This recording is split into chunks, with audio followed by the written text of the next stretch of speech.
Welcome to this study skills session. In this we'll be looking at what the recent research tells us about the most effective methods of revision. Now, in the previous session you should hopefully have watched this video. If not, there's a link that you can follow up later, and this is from the BBC website and gives us a brief summary of our current understanding of how the brain works, how memory works in particular. So in general, in revision, when we're looking at exam preparation, there are kind of three steps to that. So there's first of all making sure you're comfortable with the content from whatever subject.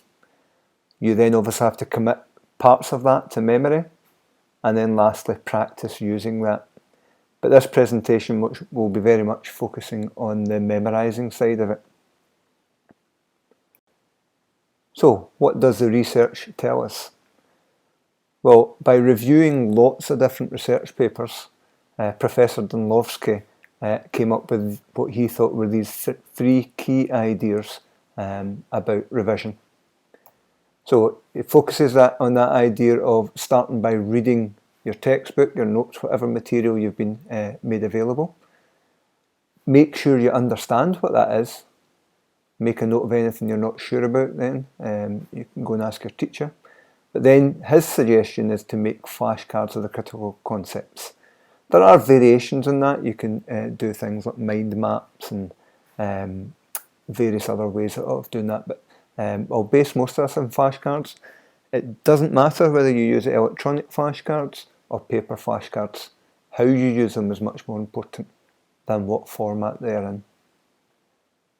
And the how that you use them is all about testing yourself. So what Dąbrowski is saying is, going back for over a century, research is showing that if you repeatedly test yourself, that works. That's the most effective thing you can do when you're revising. Secondly, the idea of spreading out your revision is very important. So don't cram, don't leave it to the very last minute. Try and spread out your revision. And we'll look at these concepts in a bit more detail in the following slides. So first of all, testing. Although multiple choice can help, the most effective method is when you're testing your recall from scratch. This is what we call desirable difficulty that the video referred to. The act of actually trying to recall something without any prompt actually reinforces the strength of the memory.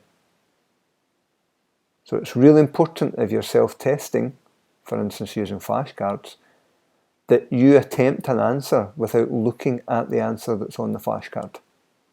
So that could mean writing it out in a separate piece of paper. It could mean even just speaking it out, so you're kind of committing yourself to an answer, and you have to do that before you turn over and check. Now, one really effective way is if you can get somebody else to help you with that, family, friend, whoever. And if you give them your notes or your flashcards and get them to test you, then they can obviously tell you if you're getting it right or guide you if you're getting it wrong. But even if you're getting it partially right, that's still reinforcing the memory. And as we'll see later on, that does, or sorry, as you saw in the video, that does actually help with making the memory stronger.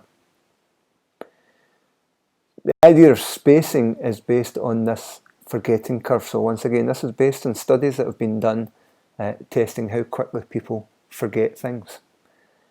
And if you revise something once, then what you see is a fairly sharp fall off in the memory.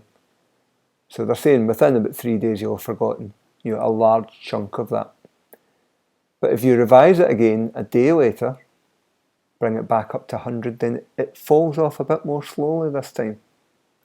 Okay, so it took 1 day to go from 100 to 80% the first time, but next time it's taken 2 days. And then the next time when you revise it again, it's taken 3 days to fall down, and so on. And so these curves, these forgetting curves, flatten out the more often you're reviewing your material. There are some intelligent flashcard apps which will utilise this, so they'll test you on stuff that you've memorised, stuff that you know quite well. They'll not ask you that as often. Things that you don't know so well, they'll ask you that more often.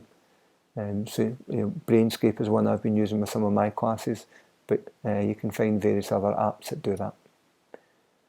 So that's why this idea of mass cramming is not very effective.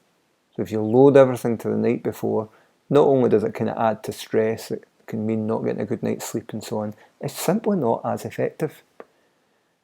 If you take, in this case it's actually 6 hours, there's a wee typo there rather than 5 hours, and you break it up into 30-minute sections, then you can spend the same amount of time in this way. So we're not asking you for more revision time, but it can be much, much more effective doing it this way. So for the same amount of revision, you will remember more. So that's the idea of spacing out your revision. So we've talked about desirable difficulty that came up in the video. We've talked about spacing out your revision.